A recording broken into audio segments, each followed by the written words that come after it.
আঁকিছো এখন ছবি দেখৰ মানুহৰে বুকুৰ তেজেৰে লিখি যাম অংগীকাৰ দি যাম জীৱনৰ শেষ উপহাৰ দি যাম জীৱনৰ শেষ উপহাৰ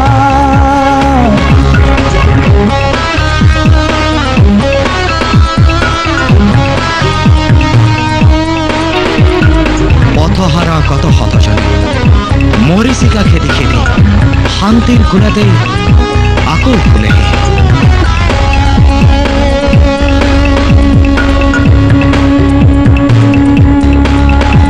তেজৰ ফাকুৰে ধেমালি নেখেলো ধূলি আৰু মাটিয়ে জীৱন তেজৰ ফাকুৰে ধেমালি নেখেলো ধূলি আৰু মাটিয়ে জীৱন বুকুৰ তেজেৰে লিখি যাম অংগীকাৰ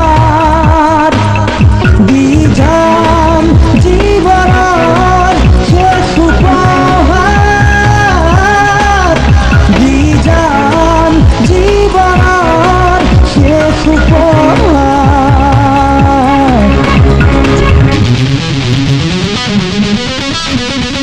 আমাৰ দুচকুতে সপোন তুলিকাৰে আঁকিছো এখন ছবি দেশৰ মানুহৰে বুকুৰ তেজেৰে লিখি যাম অংগীকাৰ দি যাম জীৱনৰ শেষ উপহাৰ দি যাম জীৱনৰ শেষ উপহাৰ শেষ উপহাৰ শেষ উপহাৰ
আজি ৰেলখন নাযায় নেকি ইমান লেট কৰিছে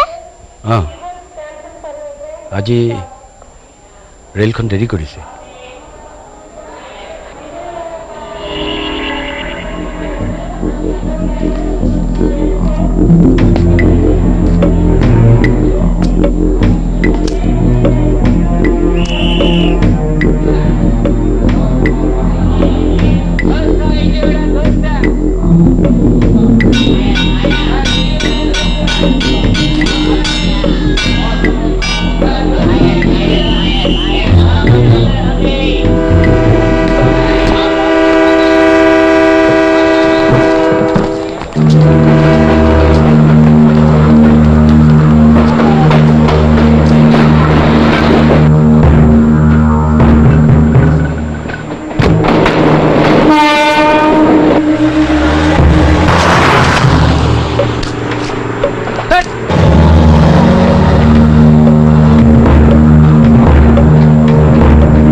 শ্ৰদ্ধেয় স্থানীয় ৰাইজ, সহকৰ্মীসকল আৰু মৰমৰ ছাত্ৰ ছাত্ৰী আৰু অভিভাৱকসকল, আপোনালোক সকলোলৈকে আন্তৰিক অভিনন্দন জনালোঁ।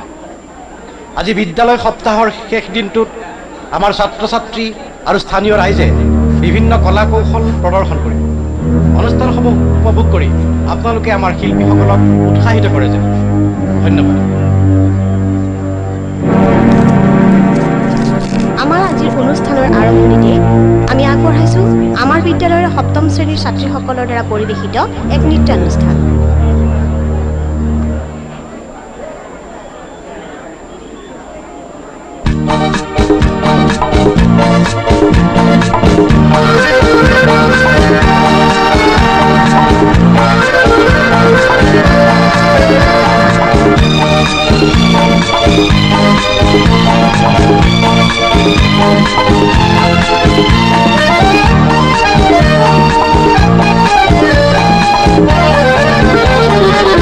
মানুহে মানুহৰ বাবে যদিহে অকণো নেভাবে, অকণি সহানুভূতিৰে ভাবিব কোনে নোপোৱা সমনীয়া। মানুহে মানুহৰ বাবে যদিহে অকণো নেভাবে, অকণি সহানুভূতিৰে ভাবিব কোনে নোপোৱা সমনীয়া। মানুহে মানুহৰ বাবে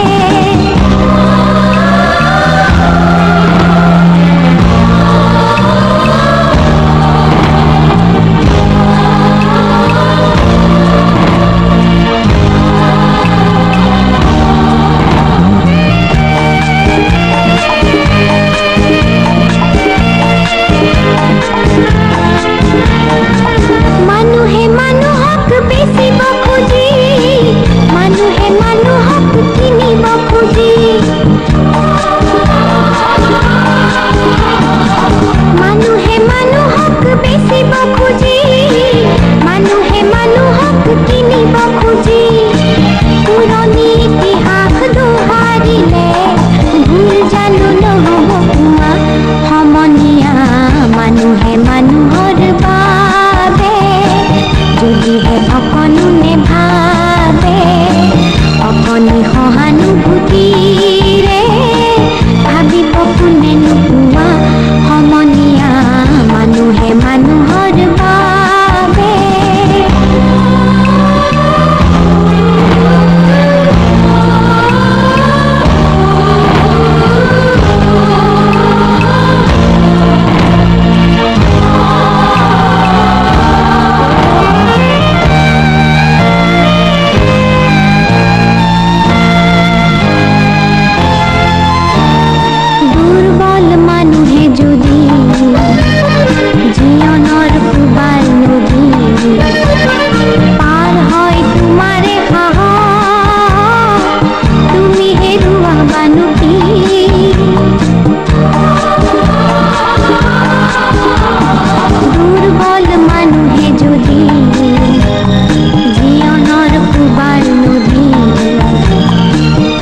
কলিং চাৰ্লি 124 এতিয়ালৈকে গাঁওখনত বিশেষ একো পোৱা নাই ৰেড চলি আছে অ'ভাৰ কলিতা ছাৰ গাঁওখনত মতা মানুহ এটাও নাই মাইকী মানুহ আৰু ল'ৰা ছোৱালীবোৰৰ পৰা কিবা খা খবৰ পাম জানো প্ৰায় অসম্ভৱ ছাৰ ইহঁতে বোধ কৰোঁ একোৱেই নাজানে আৰু জানিলেও আমাক একো নকয় ছাৰ দুজনীমানক ধৰি লৈ ভালকৈ কেইকোবমান লগাই দিওঁ নেকি কিজানি মাৰৰ কোবত কিবা ওলাই ন সেইবোৰ নকৰিব মই জানো এই ৰেডটো কৰি একো লাভ নাই তথাপি আমি আমাৰ ডিউটি কৰিবই লাগিব হয় ছাৰ আচলতে কি জানে এই ঘটনাবোৰ হোৱা ওচৰ পাজৰৰ গাঁওবোৰত এইদৰে ৰেড কৰিলেহে মানুহবোৰে ভয় খাব তাৰ ফলত অন্য কিবা লাভ হয় নে নাই নাজানো কিন্তু উগ্ৰপন্থীবোৰ অলপ অসুবিধাত পৰিব বুজিছে হয় ছাৰ গতিকে যাওক প্ৰতিটো ঘৰত তালাচী কৰক সন্দেহজনক দেখিলেই এৰেষ্ট গ' কাম অন কুইক হ'ব ছাৰ ঐ ক ক'ত আছে ক ক'ত লুকাই থৈছ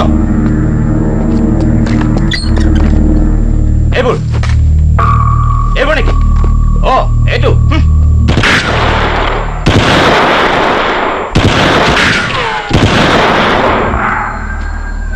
নয়ন তৰুণ মইনুল ৰূপেন আৰু বিজয় তোমালোকে এইফালে পজিশ্যন লোৱা পজিশ্যন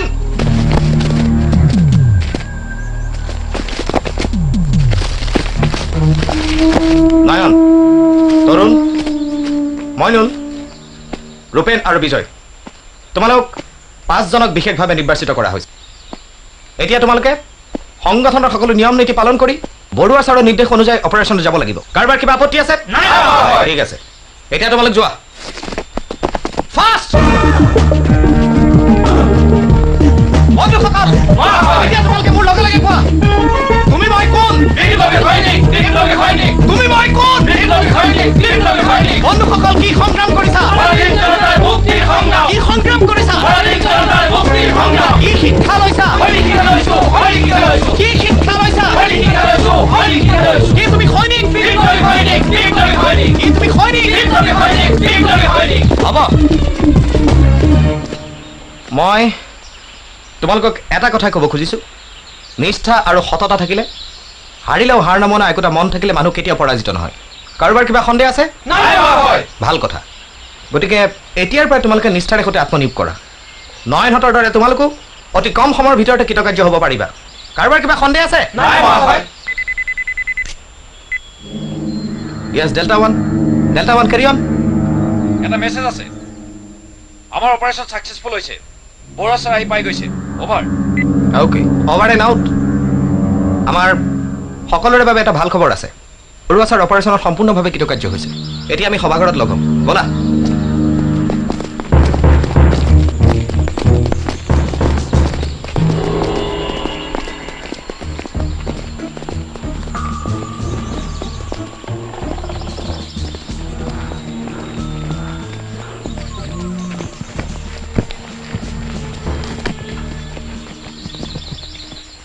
আমাৰ সকলোৰে শ্ৰদ্ধাৰ মহাশয় নানক বৰুৱা এক বিশেষ কাৰ্যসূচীত যোৱাৰ কথা আমি সকলোৱে জানো আগৰ কেইবাৰৰ দৰে এইবাৰো বৰুৱা ছাৰ তেখেতৰ কাৰ্য সফলতাৰে সম্পন্ন কৰি নিৰাপদে ঘূৰি আহিছে খন্তেক পিছতে তেখেত আৰু এইবাৰ তেখেতৰ সহযোগী ইউচুফ ইয়ালৈ আহিব তাৰ আগেয়ে মই অন্য এটা ঘোষণাহে কৰিব খুজিছোঁ সেয়া হৈছে আমাৰ এইবাৰ প্ৰশিক্ষণৰ শ্ৰেষ্ঠ কেডাৰ হিচাপে বিবেচিত হোৱা নয়ন ফুকনক বৰুৱা ছাৰে আজিৰ এই সভাতে ৰেংক প্ৰদান কৰিব আজিৰ পৰা নয়ন হ'ব আমাৰ এই সংগঠনৰ ছেকেণ্ড লেফটেনেণ্ট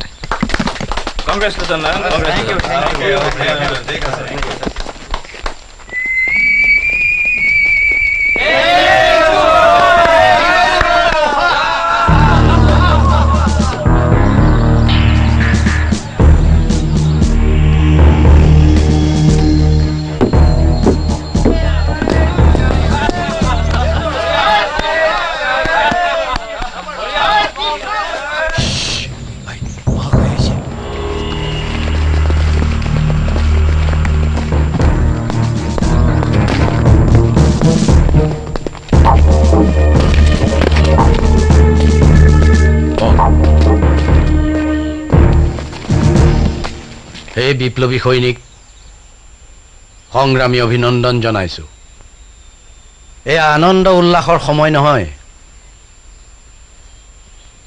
এটা অপাৰেশ্যনৰ কৃতকাৰ্যতাই বিপ্লৱৰ বিজয় নুসূচায় কেইটামান নৰপশু শত্ৰুক নিধন কৰিবলৈ যাওঁতে আমি বহুতো নিৰ্বোধ নিৰ্দোষ মানুহৰ জীৱন উচৰ্গা কৰিব লগা হ'ল। বিপ্লৱৰ মহান কাৰ্যত আমাৰ উদ্দেশ্য সিদ্ধিৰ স্বাৰ্থত আমি এই ত্যাগ কৰিব লগা হৈছে। এয়া সঁচাকৈ আমাৰ বাবে এক নিদাৰুণ সত্য। আহক আমি সকলোৱে এই নিৰ্দোষী বিদেহী আত্মাবোৰৰ শান্তিৰ কাৰণে 1 মিনিট মৌনতাৰে সদ্গতি কামনা কৰোঁ।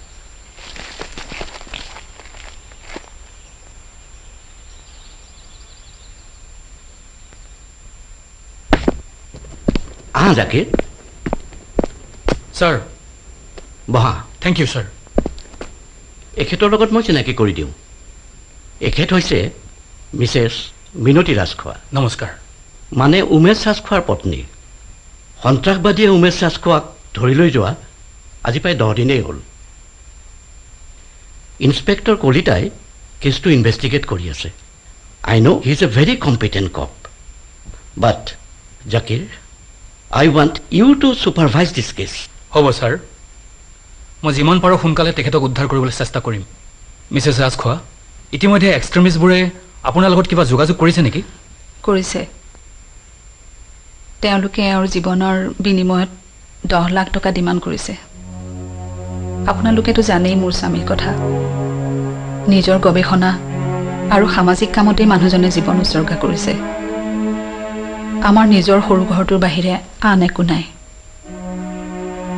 এতিয়া এওঁৰ বিশ্ববিদ্যালয়ৰ দৰমহাও বন্ধ। আমাৰ সাধাৰণ পৰিয়ালটোৱে এতিয়া খা খৰচৰ কাৰণেও সমস্যাত পৰিছোঁ। 10 লাখ টকা ক'ৰ পৰা দিওঁ? কিন্তু এনে এজন মানুহক তেওঁলোকে কিডনেপ কৰিলে কিয়? আচলতে ৰাজখোৱা ইউৰে মানে upliftment of rural infrastructure and economy নামৰ এটা NGOৰ প্ৰধান পৃষ্ঠপোষক হৈ পৰিল।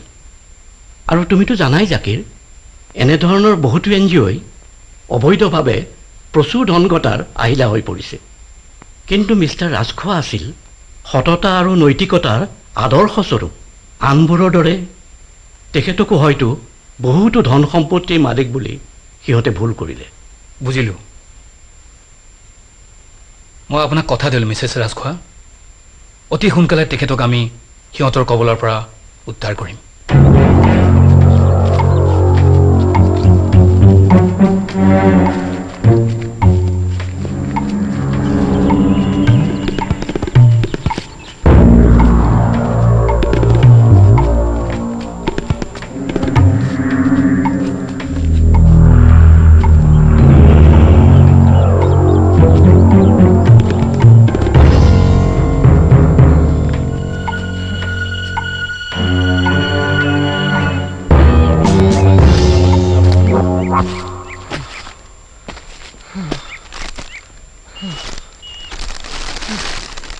খাওক, সোনকালে খাওক, আমি বহুত দূৰ যাব লাগিব। মোৰ অলপ জিৰণিৰ প্ৰয়োজন। আপোনালোকৰ দৰে এইদৰে ঘূৰি ফুৰাত মই অভ্যস্ত নহয়। তদুপৰি আপোনালোকে ভাবি নাচায় কিয় মই আপোনালোকতকৈ বয়সত বহুত ডাঙৰ। ইয়াতে ক'ৰবাত অলপ ৰেষ্ট লোৱাৰ ব্যৱস্থা কৰিব নোৱাৰিনে? চাওক, এতিয়া ৰেষ্ট লোৱাৰ সময় নাই। আপোনাৰ শাৰীৰিক কষ্টতকৈ জীৱনৰ নিৰাপত্তা আমাৰ বাবে বেছি প্ৰয়োজনীয়। যেতিয়ালৈকে ওপৰৰ পৰা কোনো এটা নিৰ্দেশ নাহে আপোনাৰ মুক্তি বা মৃত্যুৰ,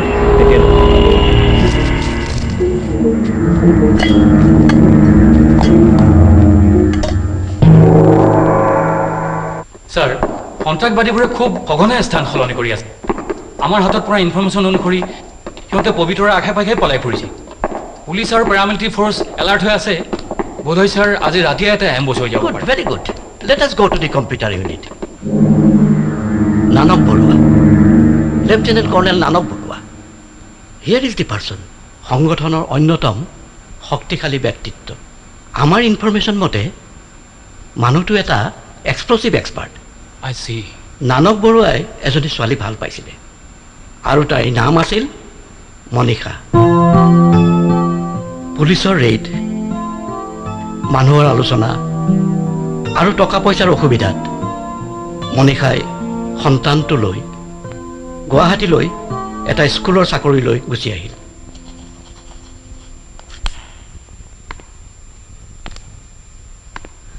We cannot have ecological movement designed to prevent violence against nature unless the principle of non-violence becomes central to the essence of human culture. কথাষাৰ কৈছিল মহাত্মা গান্ধীয়ে। তেওঁ কৈছিল প্ৰকৃতিৰ বিৰুদ্ধে সন্ত্ৰাস বন্ধ কৰিবলৈ আমি নিজে অহিংস নীতিত বিশ্বাসী হ'ব লাগিব।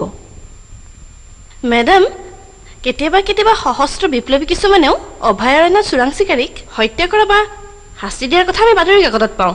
প্ৰকৃতিক সুৰক্ষা দিবলৈকে জানো তেওঁলোকে এইবোৰ কৰা নাই? এয়া জানো অন্যায়? তুমি বৰ ভাল প্ৰশ্ন কৰিছা। বহা। আচলতে কি জানা, হিংসাৰে হিংসাক নহয়, দোষীক শাস্তি দিবৰ বাবে আমাৰ দেশত বহুতো আইনগত ব্যৱস্থা আছে। যিকোনো লক্ষ্যত অহিংসাৰ পথেৰেহে উপনীত হ'বগৈ পাৰি। গান্ধীজীয়ে এনেদৰেই ভাবিছিল আৰু ময়ো ভাবোঁ। Silence please. আজি ক্লাছৰ সময় শেষ হ'ল। এই বিষয়ে যদি কাৰোবাৰ প্ৰশ্ন আছে মই নেক্সট ক্লাছত বুজাই দিম, কিন্তু লেচনবোৰ তোমালোকে খৰচি মাৰি পঢ়িবা। অকল পৰীক্ষাত ভাল নম্বৰ পাবলৈকে নহয়, কথাবোৰ নিজেও চিন্তা কৰি চাবা, কাৰণ সুস্থ চিন্তাইহে এটা জাতিক জীয়াই ৰাখিব পাৰে। আৰু তোমালোক আমাৰ ভৱিষ্যত। এই মনিষা, তোমাৰতো আজি আৰু ক্লাছ নাই? মোৰ আৰু 3টা আছেই জানা। 3টা? আচলতে এটা, কিন্তু প্ৰিন্সিপাল ছাৰে গোস্বামী ছাৰৰ ক্লাছ দুটাও মোকেই কৰিবলৈ কৈছে। গোস্বামী ছাৰ গাঁৱলৈ গৈছে নহয়, আজি বোধহয় পাবহিয়ে। কাইলৈৰ পৰা তোমাৰ প্ৰব্লেম নহয় আৰু। ক'ত প্ৰব্লেম নহ'ব? মোৰতো প্ৰব্লেমৰ শেষ নাই। আমাৰ এওঁ যেতিয়াৰ পৰাই শিক্ষামন্ত্ৰীৰ PA হৈ আহিল তেতিয়াৰ পৰাই মোৰ শান্তি নোহোৱা হ'ল নহয়।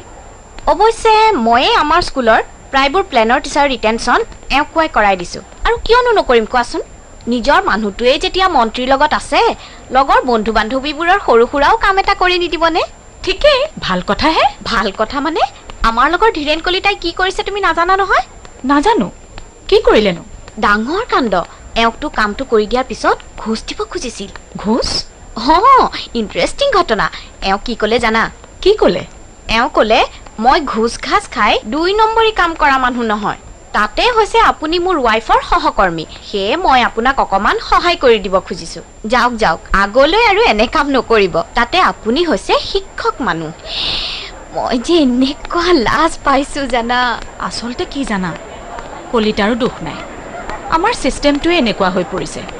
ঘোচ ঘাচ নোহোৱাকৈ চৰকাৰী অফিচত যে কাম হয় সেয়া ভাবিবই নোৱাৰা হৈ পৰিছে। তুমি ঠিকেই কৈছা। শুনিছোঁ আমাৰ এওঁৰ আগতে যিজন আছিল তেওঁ বোলে দালালি কৰি কৰি 3মহলীয়া ঘৰ সাজিলে, 2খনকৈ ছুপাৰ চিটি বাছ কিনিলে।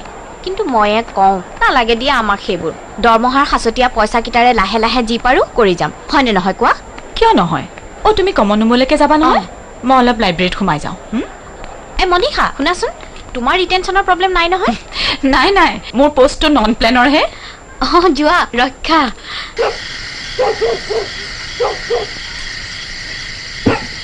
ফায়াৰ!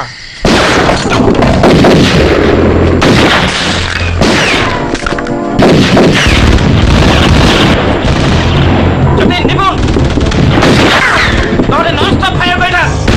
তহঁতে পুলিচক ব্যস্ত ৰাখিবি। তহঁত যা, আমাক লাগে। তহঁত যা, যা।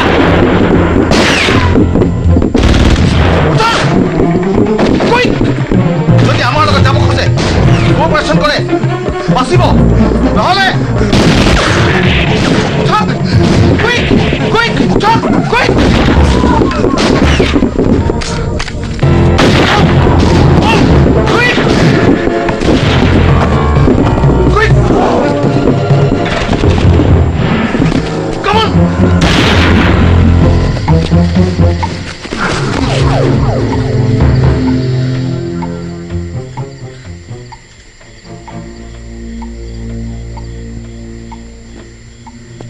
গুলি ফুটা বন্ধ হৈছে। চাৰ্চ! তোমালোকে এইফালে যোৱা, তোমালোকে এইফালে যোৱা।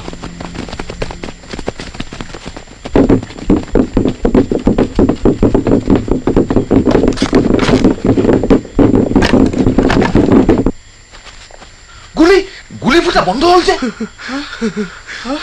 যতীন নিপুণ হে ভগৱান বলক বলক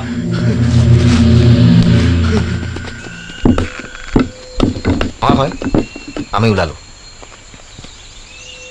মই এইবোৰ কামত তোমালোকক পঠিয়াবলৈ ভাল পোৱা নাই কিন্তু আমাৰ এই সংগঠনৰ এটা ইউনিটৰ বিপদ হৈছে তেওঁলোকে আমাৰ সহায় বিচাৰিছে গতিকে সহায় কৰাটো আমাৰ দায়িত্ব যোৱা জয়ী হৈ আহা এটা কথা মনত ৰাখিবা সংগঠনৰ পৰা কিবা এটা সিদ্ধান্ত নোপোৱালৈকে পণবন্দীজন যাতে জীয়াই থাকে আপুনি চিন্তা নকৰিব আমাৰ দায়িত্ব আমি পালন কৰি নিৰাপদে ঘূৰি আহিম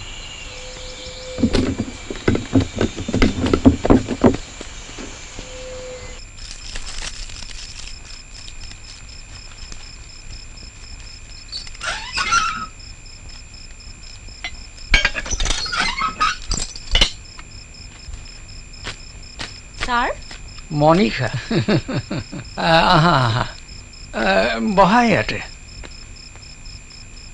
অঁ বহা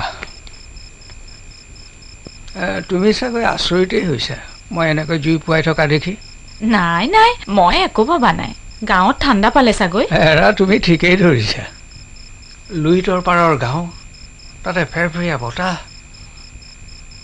আগতে কেৰেপীনো কৰিছিলোঁ বুজিছা এতিয়া তোমাৰ এই বয়স হ'ল নহয় তাতে চাগে বৌয়েও তাগিদা দি আছে ক'ৰবাত কিজানি ছাৰৰ অসুখ হয় বৌৰটো আপোনালৈ বৰ চিন্তা আমাৰ গোসাঁনীৰ কথা কৈছা তুমিতো সকলো বুজাই এই ৰ'বাচোন ৰ'বা তুমি অহাৰ কথা আমাৰ গোসাঁনীয়ে নাজানেই হ'বলা হেৰা গোসাঁনী এইফালে আহা এই আমাৰ মনিষা আহিছে সোধ পোছ কৰিবা নাই নাই বৌ আপুনি মোৰ বাবে ব্যস্ত হ'ব নালাগে মই ছাৰৰ খবৰ এটা লওঁ বুলিহে সোমালো মনিষা ছাৰ তোমাক কথা এটা সোধো বেয়া পাবা নেকি আপুনি তেনেকৈ কিয় কৈছে ছাৰ আপুনি এসময়ৰ মোৰ শিক্ষাগুৰু তাৰোপৰি জীৱনৰ সকলো ক্ষেত্ৰতে আপুনিয়ে মোৰ অভিভাৱক পিতৃ মাতৃ সকলো নহয় মই তোমাক আমাৰ সেই কলিবাৰীৰ কথাহে ক'ব খুজিছোঁ বাৰু মনিষা তোমাৰ মনত নপৰেনে অতীতৰ সেই দিনবোৰ আপুনিতো জানেই মোৰ বাবে সেই সময়বোৰ বৰ আমনিদায়ক আপোনাৰ চেষ্টাতেই ইয়ালৈ গুচি অহাৰ পিছৰে পৰা মই সেই দিনবোৰ একেবাৰে পাহৰি থাকিবলৈ চেষ্টা কৰিছোঁ কাৰণ সেই দিনবোৰৰ স্মৃতিয়ে মোৰ মনলৈ নিৰাশা আৰু হতাশাহে কঢ়িয়াই আনে মোৰ আটাইতকৈ আপোন আটাইতকৈ ওচৰৰ স্বামী আৰু আমাৰ সেই দুয়োখন ঘৰৰে মানুহবোৰ মই পাহৰি থাকিবলৈ চেষ্টা কৰিছোঁ মই তোমাৰ কথা বুজো মনিষা বিপদৰ সেই সময়বোৰত তেওঁলোকৰ ভূমিকাই মোকো বৰ আচৰিত কৰি তুলিছিল আচলতে তোমাৰ মনত সেই ক্ষোভবোৰ এতিয়াও উমি উমি জ্বলি আছে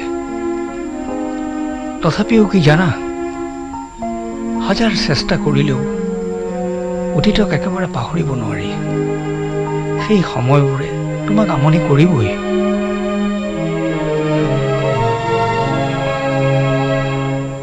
সৰ্বনাশ সাত কাৰ্ডৰ মাজৰ কাৰ্ডটোৱে নাই বুজিছে গোসাঁই খাই দিলে নহয় সৰ্বনাশ কৰিলে বাচি গ'লো মই ডাক্তৰ আছেনে কোন আমি বেমাৰী লৈ আহিছোঁ ৰবা গৈছো এই সময়তে মানুহ আহিব পাৰে চোৱাচোন হে তোমালোক কি হ'ল আমাক এম্বুলেন্সখন লাগে এম্বুলেন্স মানে মই ড্ৰাইভ কৰিম আৰু সকলোৱে জানিব আমি এজন চিৰিয়াছ পেচেণ্ট লৈ চহৰলৈ গৈছোঁ আপোনাৰ আপত্তি নিশ্চয় নাই নাই চাবি চাবি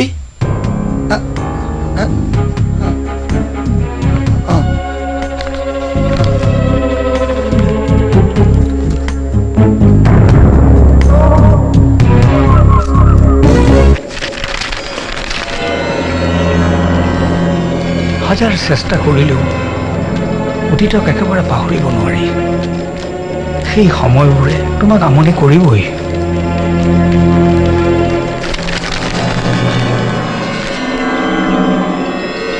আদৰ্শ বা কৰ্তব্যৰ দোহাই দি মানুহে নিজৰ আৱেগ অনুভূতিক চেপি ৰাখিব পাৰে, বিসৰ্জন দিব নোৱাৰে। বুজিছো নানক, কিন্তু মই তোমাক ভাল পাওঁ, খুব ভাল পাওঁ। তথাপিও মাজে মাজে আশংকা হয়। জানোচা, বিপ্লৱৰ বতাহজাকে আমাৰ আশাবোৰ, আমাৰ কল্পনাবোৰ বাস্তৱ হ'বলৈ নিদিয়ে। মোৰ বৰ ভয় হয় জানা।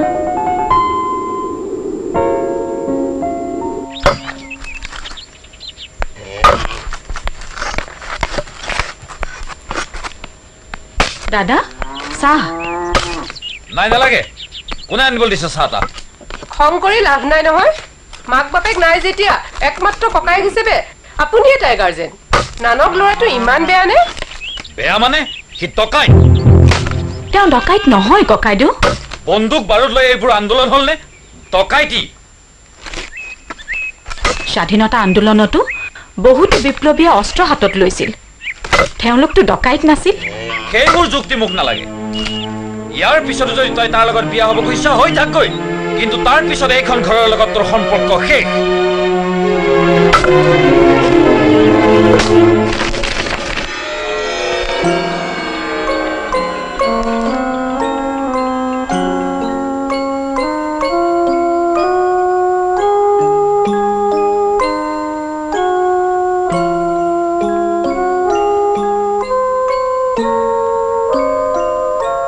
নবৌ, অ নবৌ। অজিত, সোমাই আহা। অজিত, কি হ'ল? এওঁ অহা নাই? নানক দাই এই চিঠিখন দি পঠাইছে। চিঠি? চিঠি কিয় দিছে? নানক দা কালি পানপুৰত আছিল, তাতে খবৰটো পালে। খবৰ? কি খবৰ? আমাৰ সংগঠনক চৰকাৰে নিষিদ্ধ ঘোষণা কৰিছে। সকলো আণ্ডাৰগ্ৰাউণ্ড হৈছে। মই যাওঁ, পলম নকৰোঁ। চিঠিতে সকলো পাব।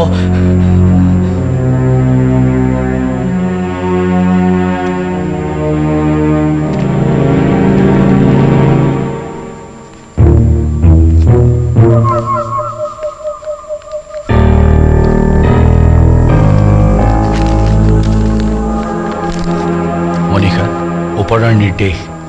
হঠাৎ ঘৰ, চাকৰি, সংসাৰ সকলো এৰি মই অন্য এখন জগতলৈ আঁতৰি আহিব লগা হ'ল। আজি ৰাতিয়ে ট্ৰেইনিঙত যামগৈ। তুমি তনয়াক চাবা। তাইক মানুহ কৰাৰ দায়িত্ব তোমাৰ।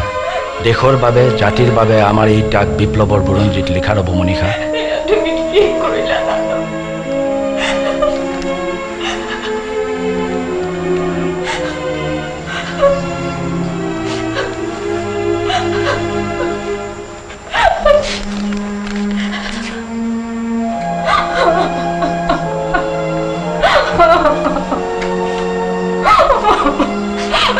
কি হৈ গ'ল তনয়া?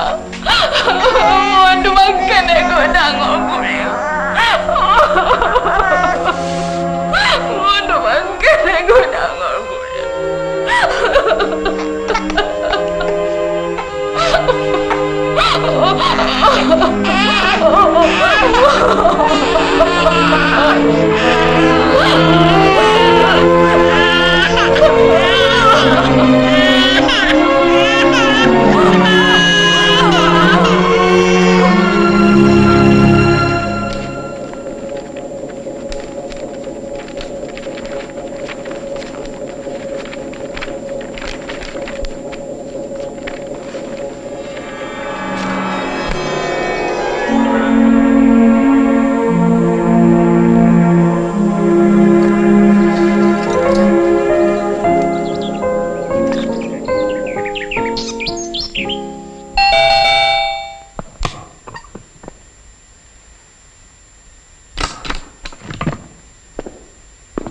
কি হ'ল?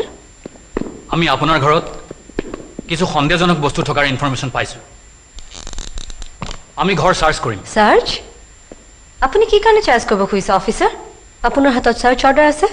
এখেত কোন? মোৰ ছোৱালী তনয়া। মানে ডক্টৰ তনয়া বৰুৱা। আপুনি বৰ্তমান চিভিল হস্পিটেলত প্ৰেক্টিছ কৰে, নহয় জানো? হয়, মই আপোনাক চাৰ্চ অৰ্ডাৰ। Search order? চাওক,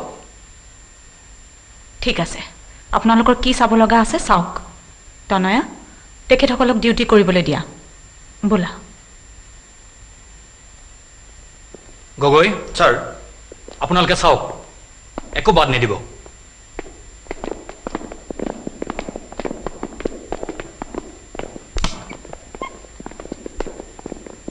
আই এম চৰি।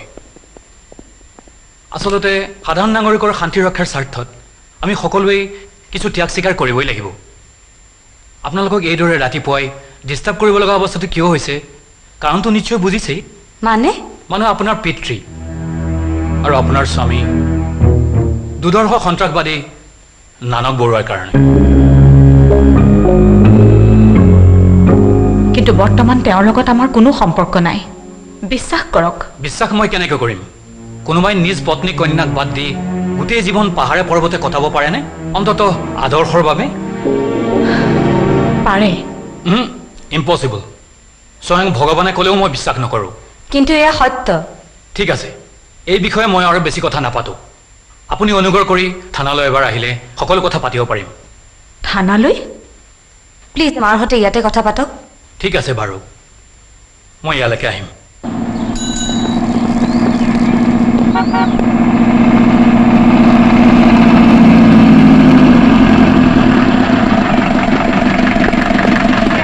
ছাৰ, আমি ছাৰ বেমাৰীলৈ গৈ আছোঁ।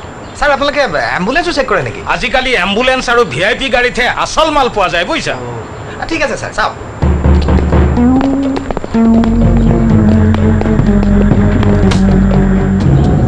অঁ চাওক।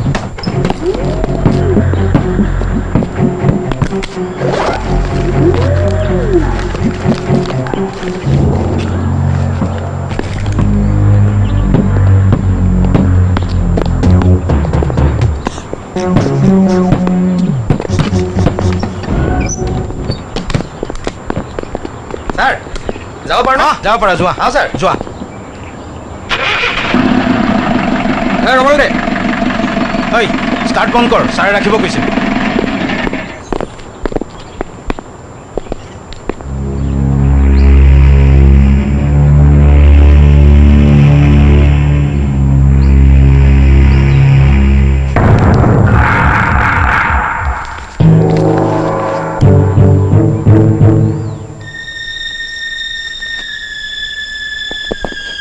আপোনাৰ গাড়ীত আমাৰ লগত যাব।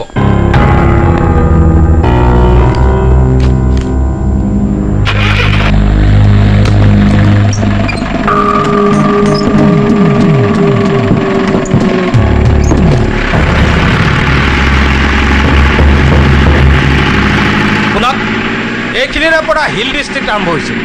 আজি আকৌ উগ্ৰপন্থী সংগঠনে 24 ঘণ্টীয়া অসম বন্ধ ঘোষণা কৰিছে। ইয়াৰ পৰা 10-15 কিলোমিটাৰ ৰাস্তা অলপ বিপদজনক। অৱশ্যে এম্বুলেঞ্চখনত সিহঁতে এটাক কৰিব নালাগে। তথাপি আমি বাৰু আপোনালোকক ইয়াৰ পৰা মাজৰ গাঁৱৰ কেম্পলৈকে আগবঢ়াই দি থৈ যাম। সিফালে আৰু কোনো ভয় নাই। বাটত একো বিপদ নহয়তো? অঁ ছাৰ, কি আপোনাক আমাৰ লগত পঠাই বচাই দিলে? কিন্তু আচলতে কি জানে, আমি ছাৰক ক'লো কাৰণেহে আমাক পঠাই দিলে। কি ক'লেনো? আমি ক'লো বোলো বন্দুকধাৰীয়ে যদি ইহঁতক নমাই এম্বুলেঞ্চখন লৈ যায় তেতিয়া তেনেকুৱা কিবা হ'ব নেকি? নাই নাই, একো ভয় নাই, আমি আছোঁ নহয়। Thank you sir. ছাৰ আপুনি বচাই দিছে কিন্তু। অঁ ছাৰ, ছাৰ ৰাখিম নে? অঁ অঁ, ৰাখা ৰাখা।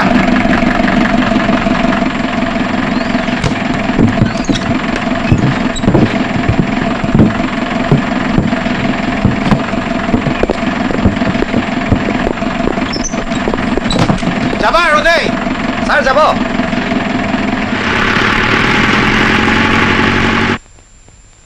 আপুনি মোক বাৰে বাৰে পুৰণা কথাবোৰ কিয় সোঁৱৰাই আছে? যিবোৰ কথাৰ স্মৃতিয়ে আপোনাক মনত কষ্ট দিয়ে, সি যদি বহু হাজাৰ মানুহৰ শান্তিৰ কাৰণ হয়, তেতিয়াও আপুনি এইকণ কষ্ট নকৰিবনে? কষ্ট মই জীৱনত বহুত কৰিছোঁ, মোৰ নিজৰ বাবে নহয়। তনয়া, মানে মোৰ ছোৱালীজনীক মানুহ কৰাৰ বাবে। নানকৰ দৰে নহয়। আপোনাৰ কথা মই নাজানো, কিন্তু আপোনালোকৰ মাজৰে বহুতো শান্তি ভংগকাৰী শান্তি ৰক্ষকৰ দৰেও নহয়। প্ৰকৃত মানুহ, মানুহক ভাল পোৱা মানুহ, মানুহৰ বাবে কিবা এটা কৰিব পৰা মানুহ কৰাৰ বাবে। আপুনি তনয়াৰ মাতৃ। নিজৰ সন্তানৰ ভালৰ বাবেতো সকলো পিতৃ মাতৃয়ে কষ্ট কৰে। শুনক অফিচাৰ, মই শিক্ষয়িত্ৰীও। ছাত্ৰ ছাত্ৰীসকলো মোৰ বাবে তনয়াৰ দৰেই, সিহঁতো মোৰ সন্তান। চাকৰিৰ দায়িত্বত জীয়াই থকাৰ প্ৰয়োজনীয় দৰমহাকেইটাৰ স্বাৰ্থত কেৱল পৰীক্ষাত নম্বৰ পাবৰ বাবেই মই সিহঁতক শিক্ষা দিয়া নাই। সিহঁত যাতে ভৱিষ্যতে প্ৰকৃত মানুহ হ'ব পাৰে সেই শিক্ষা দিবলৈ মই চেষ্টা কৰিছোঁ। কিমান সফল হৈছোঁ মই নাজানো, কিন্তু মই চেষ্টা কৰিছোঁ, মই কষ্ট কৰিছোঁ। আপুনি আৰু অলপ কষ্ট কৰক। মনত পেলাব নোখোজা কথাবোৰ অলপ কওক। সংগঠন বেণ্ড হোৱাৰ পিছত নানক বৰুৱা প্ৰথম কেতিয়া আহিছিল? আহিছিল, দুবাৰ আহিছিল। প্ৰথমবাৰ তাই 5 বছৰ বয়সত। সেই 5 বছৰত তেওঁৰ বহুত পৰিৱৰ্তন হৈছিল। মোৰ বিয়াৰ সময়ৰ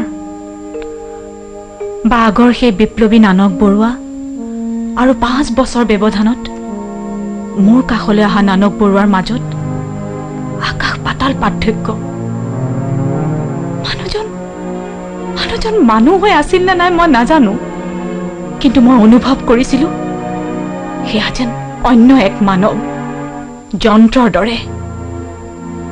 মানুহৰ থাকিব লগা আৱেগ, অনুভূতি, দয়া, সহানুভূতি সেইবোৰ যেন তেওঁৰ অন্তৰত ক'ৰবাত লুকাই গৈছিল।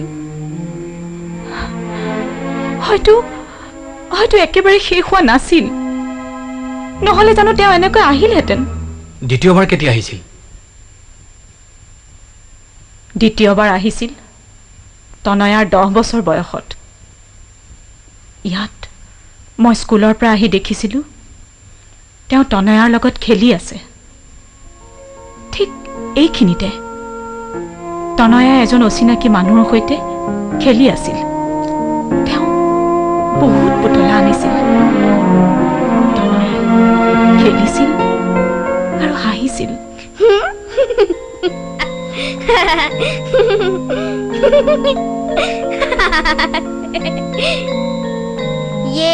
চোৱাচোন চোৱা, একেবাৰে পৰিণীতা আন্টি নিচিনা লাগিছে। কোন পৰিণীতা আন্টিনো? মই দেখোন চিনিয়েই নাপাওঁ। পৰিণীতা আন্টিক চিনি নাপায়? চবেই দেখোন চিনি পায়। সেই যে টপ টপ টপা টপকে যে কথাবোৰ কয়, মাহঁতৰ স্কুলৰ যে। বাৰু তনয়া, তুমি বাৰু মোক চিনি পাইছানে? পাইছোতো। কোৱাচোন বাৰু মই কোন? তুমি মোৰ আংকল।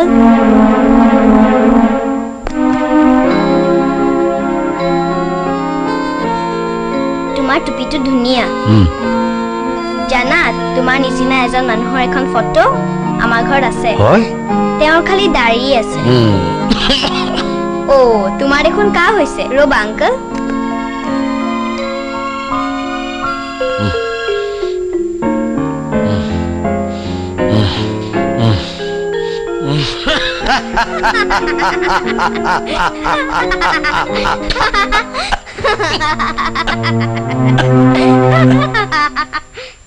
তুমি? মই। তনয়া, মই তোমালৈ কি আনিছো চোৱাহিচোন। আহা আহা।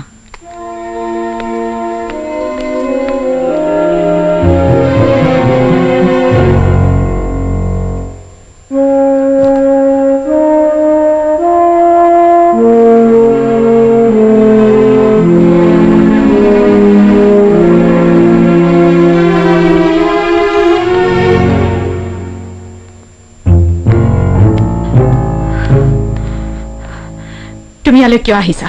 কি লাগে তোমাক? আমনি নকৰো তোমালোকক, মাত্ৰ তনয়াক এবাৰ চাই যাওঁ বুলি আহিছিলোঁ। মই ইয়াত মনীষা বৰুৱা হিচাপে জীয়াই আছো, তনয়াৰ মাক হিচাপে। উগ্ৰপন্থী নেতা নানক বৰুৱাৰ পত্নী হিচাপে নহয়। তোমাৰ মনত আছেনে?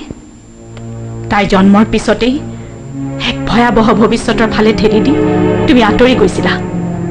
তাৰ বাবে মই বাধ্য আছিলোঁ বিপ্লৱ আৰু আদৰ্শৰ কাৰণে মই সকলো ত্যাগ কৰিছোঁ কিন্তু মই মানুহ মোৰো আবেগ অনুভূতি আছে আপোনজনৰ প্ৰতি মৰম আছে কিন্তু সেই বুলি মই মোৰ আদৰ্শক ত্যাগ কৰিব নোৱাৰো মনীষা তোমাৰ আদৰ্শ আৰু বিপ্লৱৰ মাজত সাময়িক জিৰণিৰ বাবে আমাৰ কাষলৈ আহিছা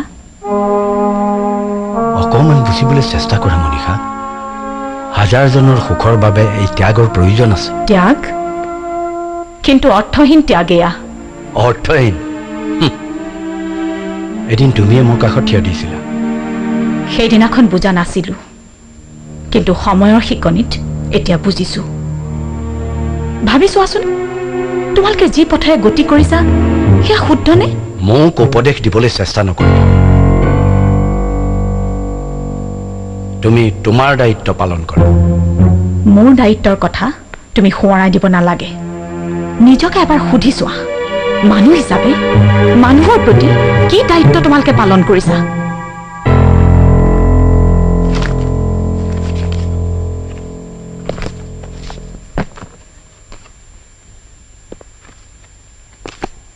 থেংক ইউ মিছেছ বৰুৱা আপোনাৰ পৰা বহুত কথাই গম পালোঁ বাই নানক বৰুৱাৰ এই ফটোখন মই লৈ গ'লোঁ নানকৰ ফটো ক'ত পালে বোধহয় ইয়াতে আছিল নাই আপুনি চিন্তা নকৰিব মোৰ কাম হ'লে মই ঘূৰাই দিম কেতিয়াবা ডেড বডি আইডেণ্টিফাই কৰিবলৈ আপোনাক এইখনৰ প্ৰয়োজন হ'বও পাৰে ৰাইট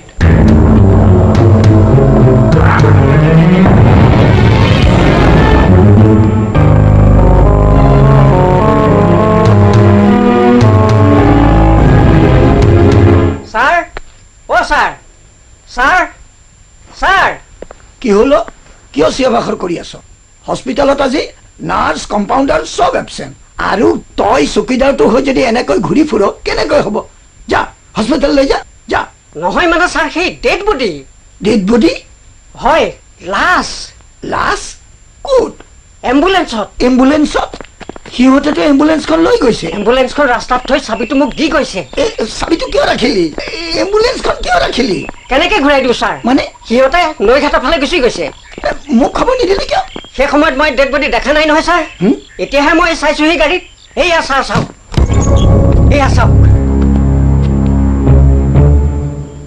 ঐ এতিয়া তয়ো মৰিবি ময়ো মৰিম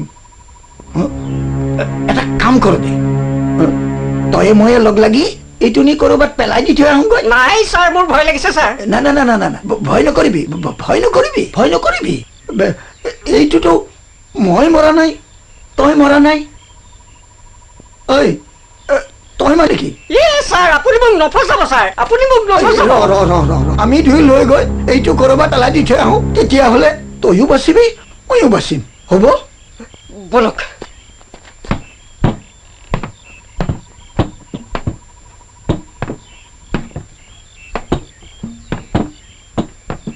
ছাৰ আগতে মুখখন চাই লওঁ নেকি চাব খুজিছ চা কিন্তু চিনি পালেও মুখ বন্ধ ৰাখিবি মুখ খুলিলে তয়ো মৰিবি ময়ো মৰিম বুজিলি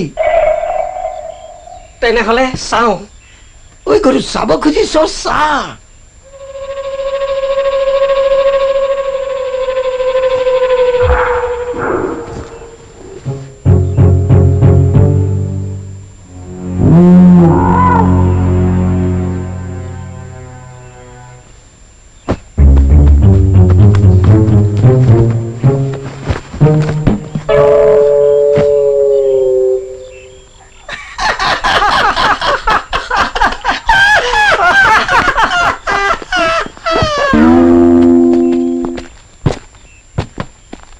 ডক্টৰ উগ্ৰপন্থীক এম্বুলেন্স দি সহায় কৰাৰ অপৰাধত আপোনাক গ্ৰেপ্তাৰ কৰা হৈছে এই তই ক'লে যাওঁ ছাৰ সেই তলাটো মাৰি থৈ আহোঁগৈ হস্পিটেলত ঠিক আছে যা এই তই তাৰ লগত যা ই পলাব পাৰে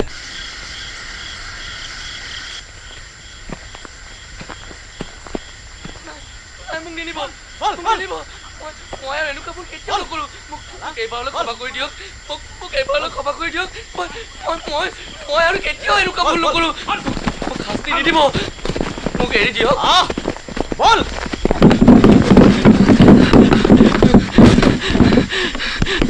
ডাঙৰীয়া মোৰ ভুল হৈছিল মোক মোক নামাৰিব ডাঙৰীয়া মই দুখ স্বীকাৰ কৰিছোঁ ডাঙৰীয়া হয় পুলিচক মই খবৰ দিছিলোঁ ডাঙৰীয়া এইবাৰলৈ কিন্তু আপুনি মোক ক্ষমা কৰক মোৰ ল'ৰা তিৰোতা দি থোৱা হ'ব ডাঙৰীয়া মোৰ ল'ৰা তিৰোতা দি থোৱা হ'ব আমাৰ সংগঠনৰ দুজনতি বিশ্বস্তৰ বীৰ সৈনিক তোৰ বাবে শ্বহীদ হ'ল তই ক্ষমাৰ অযোগ্য সংগঠনৰ নীতি অনুসৰি ইয়াৰ শাস্তি হওক মোক নামাৰিব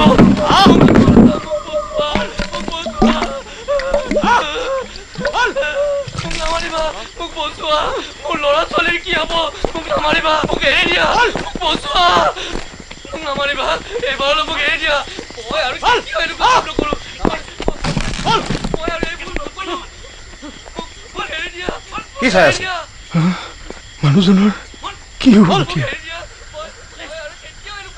তাৰ শাস্তি অৰ্ডাৰ হৈছে শাস্তি কি শাস্তি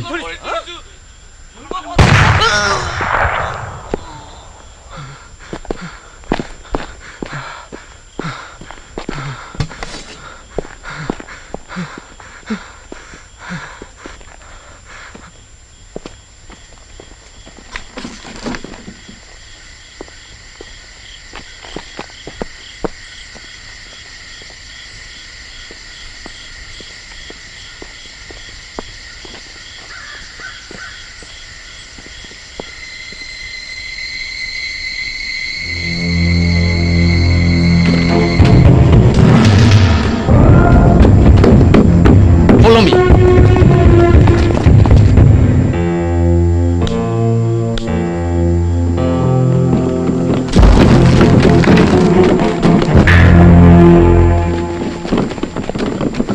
বিপুল তুমি কি কৰিছা এইখন কি চিঠি ছাৰ কাৰ চিঠি ললিতাৰ মানে মই তাইক ভাল পাওঁ ছাৰ বুজিছো কিন্তু চিঠিখন ইয়ালৈ কেনেকৈ আহিল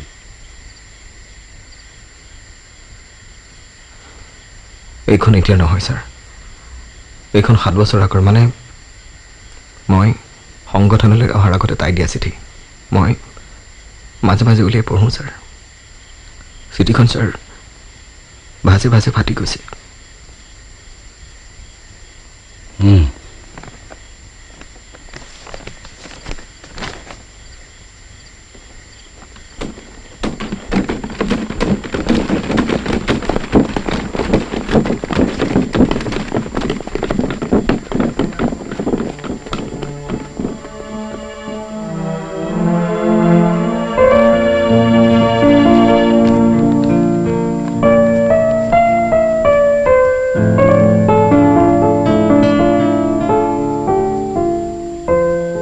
ললিতা তুমি বাৰু আগৰ দৰে আছানে আমাৰ ভাল পোৱাৰ সেই কথাবোৰ সাঁথৰ হৈ থাকি গ'ল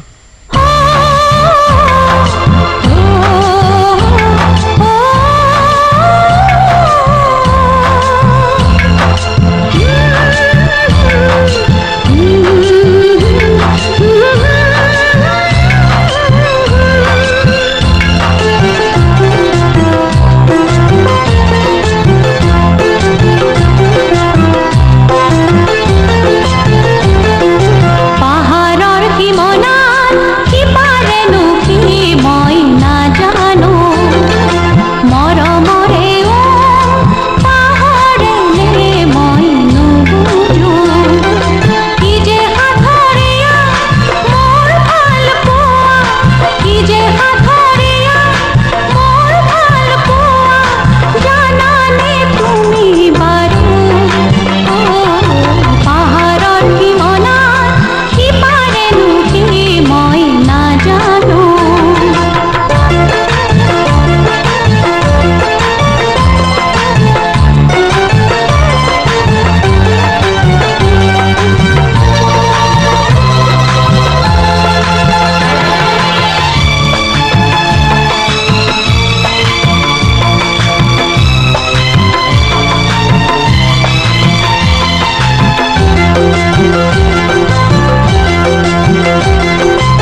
ডক্টৰ গুড মৰ্ণিং আপোনাক শইকীয়া ছাৰে লগ পোৱাৰ কথা ক'লে ৰাউণ্ডত যোৱা নাই নাই তেখেত চেম্বাৰতে ৰৈ আছে অঁ মই গৈ আছোঁ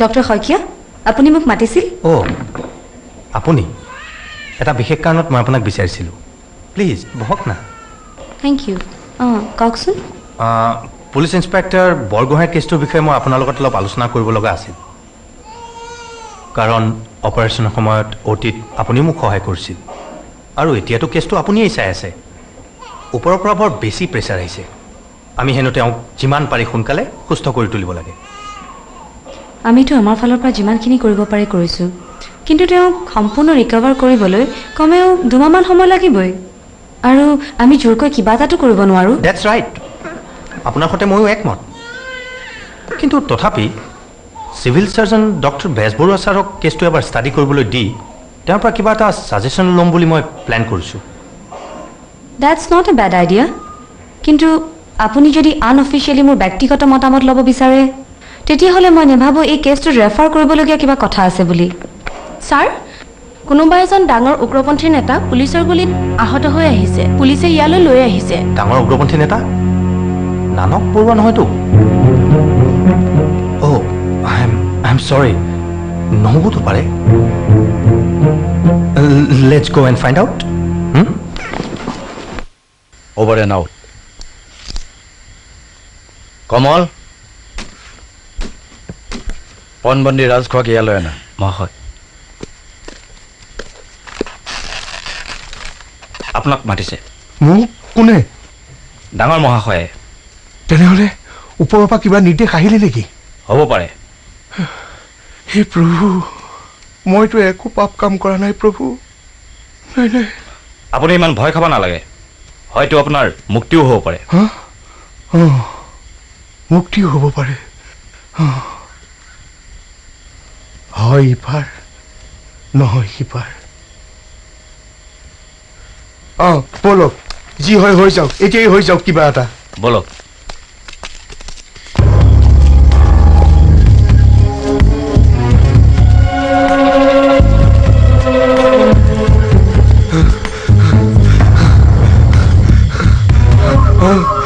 কি হ'ল ইমান কোপাইছে কিয় নেযাওঁ তালৈ মই কলৈ নাযায় ডাঙৰ মহাশয় তালৈ মই মৰিব নোখোজো নিশ্চয় মোৰ মৃত্যুৰ নিৰ্দেশ আহিছে কাৰণ 10 লাখ টকা মোৰ পত্নীয়ে দিব নোৱাৰে 10 লাখ কিয় 1 লাখ টকাও দিব নোৱাৰে মই মৰিব নোৱাৰো মোৰ বহুত কাম আছে আই ৱান্ট টু লিভ কি হৈছে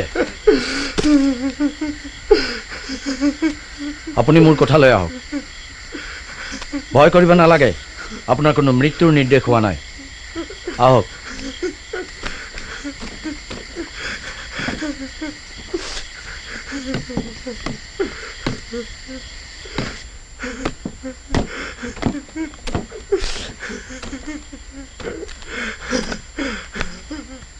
বহক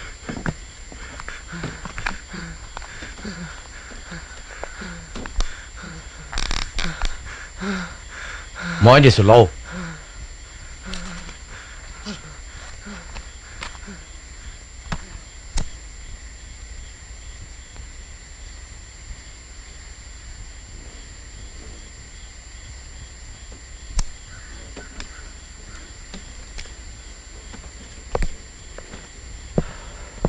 চাওক আপোনাক সাময়িকভাৱে নিৰাপত্তা দি পুলিচৰ চকুৰ পৰা আঁতৰাই ৰখাটোৱে আমাৰ ইউনিটৰ দায়িত্ব আচলতে আপোনাৰ দায়িত্ব আমাৰ সংগঠনৰ অন্য এটা ইউনিটৰহে তেওঁলোকৰ অনুৰোধ আৰু ওপৰৱালাৰ নিৰ্দেশ অনুসৰি আমি আপোনাক আশ্ৰয় দিছিলোঁ এতিয়া আমাৰ সৈনিকে আপোনাক আপোনাৰ দায়িত্বত থকা ইউনিটৰ কেম্পলৈ লৈ যাব কিন্তু মোৰ মুক্তি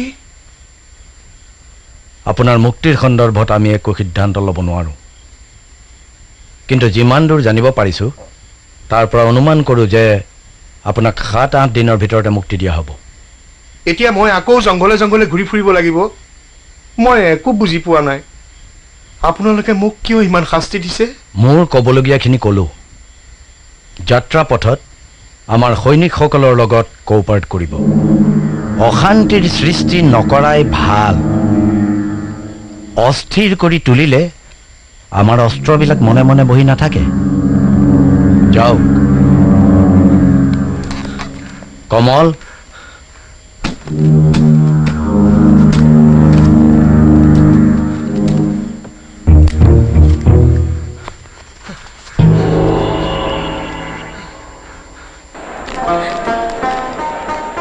বেয়া নোপোৱা যদি তোমাক কথা এটা সোধো তোমাৰ হাজবেণ্ড মানে বৰুৱা মাজে মাজে আহেনে বাৰু ছোৱালীজনীলৈ মনত পৰিলে নাহিনো ক'ত থাকিব পাৰিব প্ৰিন্সিপাল ছাৰে মোক বিশেষ কথা এটাৰ বাবে মাতি পঠিয়াইছে মোৰ পলম হ'ব তোমাৰ লগত পিছত কথা হ'ম বাৰু বাৰু তুমি যোৱা মই যাওঁ মনীষা আহা বহা তোমাৰ লগত মোৰ এটা বৰ ডাঙৰ কথা আছে হে ছাৰ মোক বিচাৰিছিল ছাৰ দুকাপ চাহ হ'ব ছাৰ তুমি আৰু কিবা খাবা নেকি তুমিতো মিঠাই খাই বৰ ভাল পোৱা পাহৰিছিলোৱেই এয়া ল দুটা কালাকান লৈ আহিবি বুজিছ যা হ'ব ছাৰ কিবা ভাল খবৰ আছে যেন পাইছোঁ ভাল খবৰ আজিকালি ক'ত থাকে মনীষা আজিকালি দিনকালৰ কথা জানাই নহয় আচলতে মই এটা বিপদত পৰিহে তোমাক মাতিছোঁ বিপদ কি বিপদ ছাৰ তুমি মোক এটা সহায় কৰি দিব লাগে হে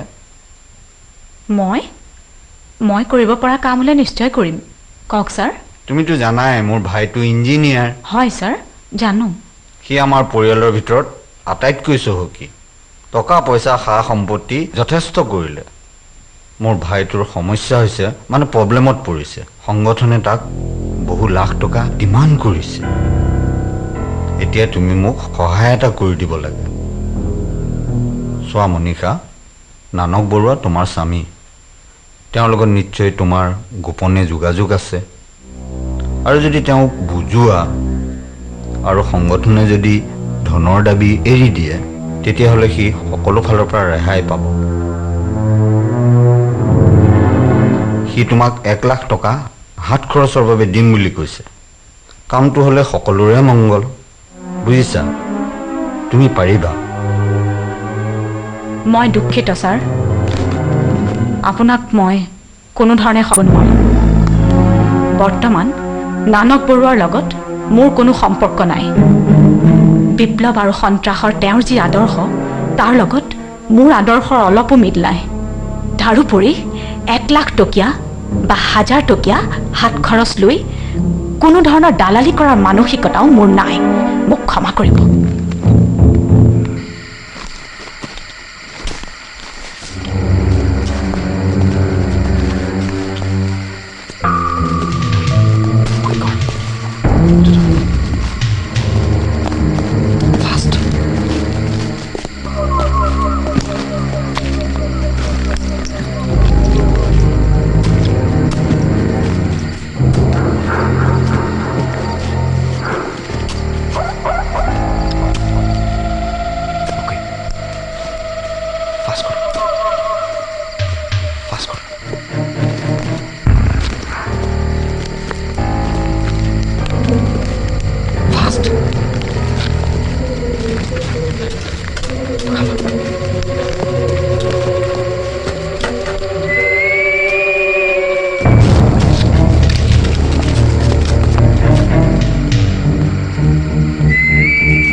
মহাশয় এইজনৰ অপাৰেশ্যন আৰম্ভ হৈ গৈছে গতিকে নামটো কাটিয়ে থওঁ নেকি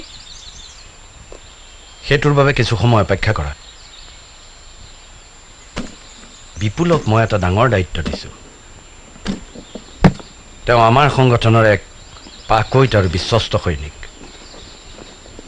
কিন্তু তেওঁ প্ৰথম যৌৱনৰ প্ৰেম পাহৰা নাই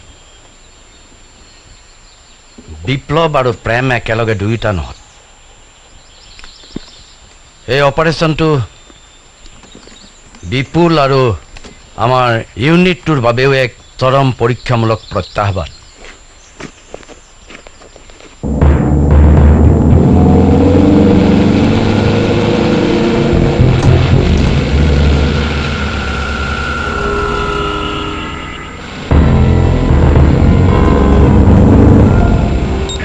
Ikolima.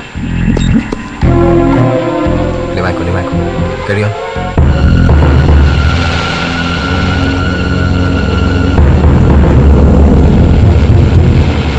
গাড়ীখন ইতিমধ্যে ওলাই গৈছে, আপোনালোক ৰেডি হওক। অভাৰ। আমি খাই যোৱাইছোঁ। Over and out.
আপুনি অকলে প্ৰশ্ন নকৰিবা, এইটো মোৰ নিৰ্দেশ।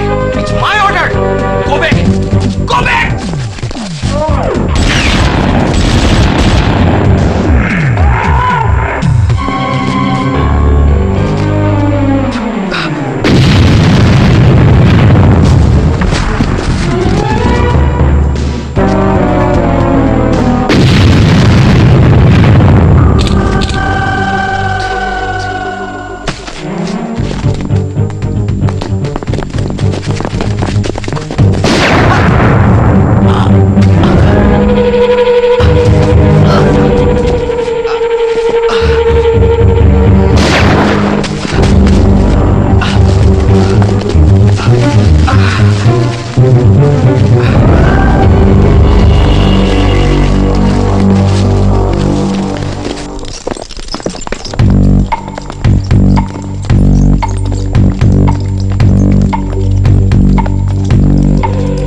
মা, নিউজ চোৱা নাই? আজি কি হ'ল জানানে? সন্ত্ৰাসবাদীবোৰে শিক্ষামন্ত্ৰী কনভয়ৰ ওপৰত ডাঙৰ এটেক কৰিছিল। পুলিচ আৰু কৰ্মচাৰী কেইবাজনো স্পটেড। ক'ত? মুকালমুৱাৰ ওচৰত। অৱশ্যে এজন সন্ত্ৰাসবাদী বেয়াকৈ ইনজিয়ৰ্ড হৈছে। আমাৰ হস্পিটেললৈকে অনা হৈছে। আমি চবেই মিলি প্ৰায় 3 ঘণ্টা ধৰি অপাৰেশ্যন কৰি কোনোমতে গুলি উলিয়াইছোঁ। বোধহয় বাচি যাব এতিয়া।